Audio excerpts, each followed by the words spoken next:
How's it going? It's Rob. I wanted to make a video today because a certain ride in the UK is opening this weekend. As of today, it's 4 days away. On the Saturday, Nemesis Reborn reopens at Alton Towers. So I wanted to make a quick video about what sort of things you can expect on open day. Firstly, if you don't know who I am, my name's Rob. I make videos on theme parks. So if you'd like to see more of stuff like this, or actually like videos at parks, there's going to be one on Saturday. So make sure you subscribe and like the video so I know that you guys are enjoying it. But yeah, thank you very much. So firstly, I think where people are going to be queuing to get into the park is probably going to be at the main entrance plaza. I don't see it being a split between the main entrance and obviously Galactica's own entrance, because it'll just be a massive uproar from people who have also paid money to get in the park. So as much as I get it, I do sort of think it's the right thing to do, just have everyone enter through the same way, and therefore everyone has the right amount of time and, you know, luck to get on the ride. Luck that everyone's going to get on the ride. It's just whether how quickly or yeah. Now, going into the park, you obviously head down Tower Street. I think it'll be quite similar to how it was on the closing day of Nemesis. I think it'll probably be, you know, going down through Wicker Man up and towards Forbidden Valley. Now, the first change you'll see heading into Forbidden Valley is the entrance sign. Obviously, there was no original entrance sign other than the Nemesis one, so there'll be a new Forbidden Valley, whether it have a logo on there. I would assume it would. Now, a lot of people are comparing it to X Sector and saying, oh, it's a very similar entrance sign, but I think there's enough changes throughout, you know, Forbidden Valley, theming changes, etc., that sort of separates the two. I mean, one's an alien and one's just a big machine. Now, if you have been following construction updates, whether that's through Alton Towers or, you know, social media sites, I've been following the updates quite closely, and there's still quite a bit to be done around the area. For example, the arcade, as much as that's shut up recently, it's got a roof over it now. I don't know as of date if it's got any walls, but last time I checked, there was no walls. It's going to take time to get everything back in. I think it's cutting a bit close to say it's going to be open. I just don't see it being open for opening day. I mean, as much as it's great to have an arcade and have things to do inside there, I don't think it'll be too detrimental to the opening experience. Everyone's going to be too focused on the ride and other elements, you know, around the area. Now, the next thing is the Nemesis gun, or lack of. Now, I'm pretty sure most of people know this, but there is sort of a helicopter landing pad there with a helicopter and a crate. What's nice to see is around there and around the area, obviously, well, the rocks used to be, they're still there, but they've had obviously their theming elements changed with some vines or tentacles across them. In terms of the helicopter itself, I do like it. I think it's nice. Should it have replaced the gun? I don't think so. You know, I've grown up with Alton Towers. I've always loved Nemesis. You know, the gun's been a big part of that theming for ages. It's an original piece. So I think to replace it with a helicopter, I would have preferred it if they'd done the helicopter somewhere else. Obviously, you've got the one on the ride itself, the smaller one. But I think having the big helicopter there, it wouldn't have been my choice, but I think it looks good. It's not the worst thing in the world. And going on to the Nemesis gun. Now, this is my own prediction. It could be 100% wrong. I don't think there's much behind it, but basically in some sector of the queuing for the ride, there is a tank, and a lot of people have seen this and say, it's, oh, another tank. Obviously, there's one at Subterra. Why would they put another one?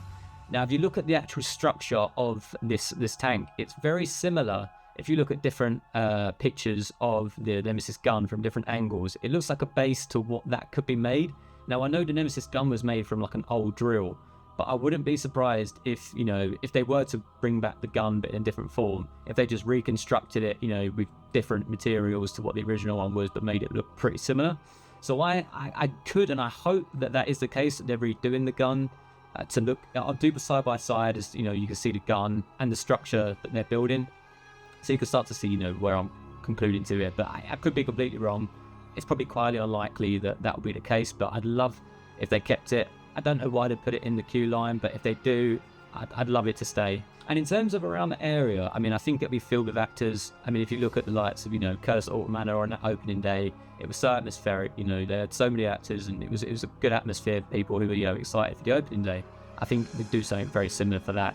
All of the Phalanx people, obviously around the area, similar to how they did on closing day. Whether the Phalanx man appears or not, I don't know. Supposedly he's dead. We've seen a video of him getting attacked by Nemesis. If he survives, fair play. Took that on the chin, walked it off. Legend.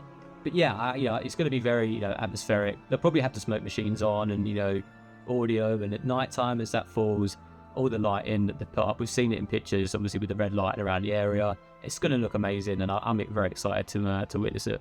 I think throughout the day, you'll obviously see the likes of, John Burton and John Wardley around the area. I think, it's amazing what they've done, redoing, preserving the ride, for another 30 years, hopefully at least.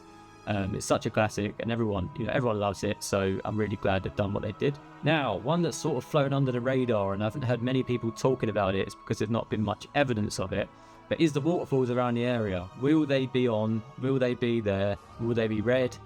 Will they be there at all? I don't know. I really hope, and I think they've missed a trick if they don't put them on, or if they've not found a way to sort of fix the piping so it can be red. I think if you're going to redo the whole ride and spend all these millions on it, you may as well spend a bit of that on, I don't know how much it costs to, do fountain work, etc. But it was such a big part, obviously, growing up. It adds to the intimidation when they were red, of, this big scary ride, is with red water, is it blood, I feel like they've missed a trick if they don't do that. So I really hope they've kept this one as like a secret under wraps, that we can see that on opening day.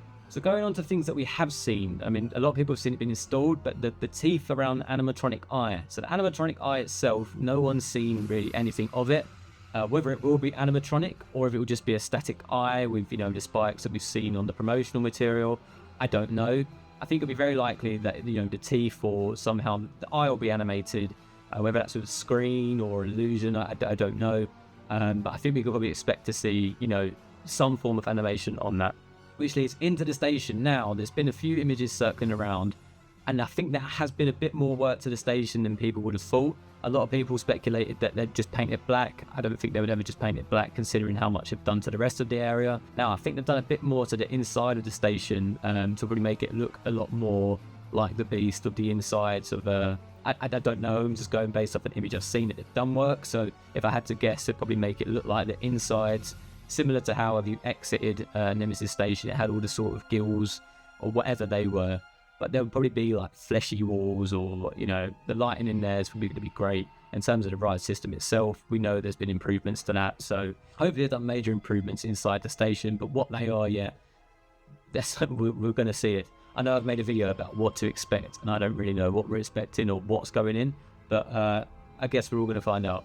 Now, the Nemesis shop, I think that's been on schedule to open. I mean, the progression of that building has gone up quite quick. It's had its four walls, and you've seen people working inside of it. So I think we're likely to see that be open. And it's the opening day. They're going to want to hit sales, and there's always so much buzz around it. It'd be silly to not sell merch, because I myself are definitely going to buy something. I know a lot of other people will. It's the opening day. They'd have missed a trick if they didn't. As I mentioned, Ride in the Dark. Obviously, the first day that it's open, it's going to be open in the dark. And the fact we don't have to wait for Scarefest for that is amazing. I'm really looking forward to it. The Scarefest is once a year, and it's always some 3 hours away from Alton Towers. So it's nice to go on opening day once, actually be in the dark. So yeah, I think Nemesis as it is amazing. In the dark, it's even better. I've done it quite a few times.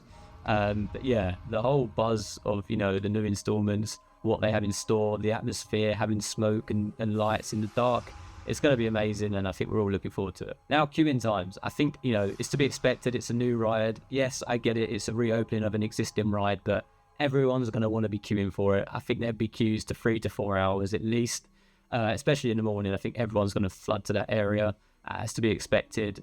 So yeah, throughout the day, I could see it sort of dipping in and out. I think it's going to be busy throughout. I'd be surprised if it hit a lower queue than an hour. But yeah, I feel like in the evening, it was going to peak up again and it gets dark. People are going to want to re-ride it for that. People are probably going to want to re-ride it all day.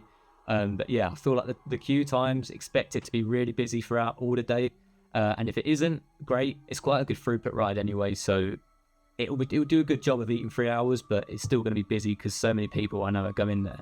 They've capped the ticket in, and even the season pass tickets have been capped. So thankfully we've got tickets, so I'm going to be heading down there on the weekend, and we're going to be filming a video there, sort of showcasing all the new updates and, the atmosphere around the area. We're all looking forward to it. So yeah, if you do want to stick around for future videos, I'm going to be posting a lot more in the future. I just wanted to sort of relaunch this channel. I've made videos on it in the past, but I wanted to sort of focus. This felt like it was a good time to start it, knowing that I'm going at the weekend. So yeah, make sure you like this video if you did enjoy it. Make sure you subscribe if you want to see more.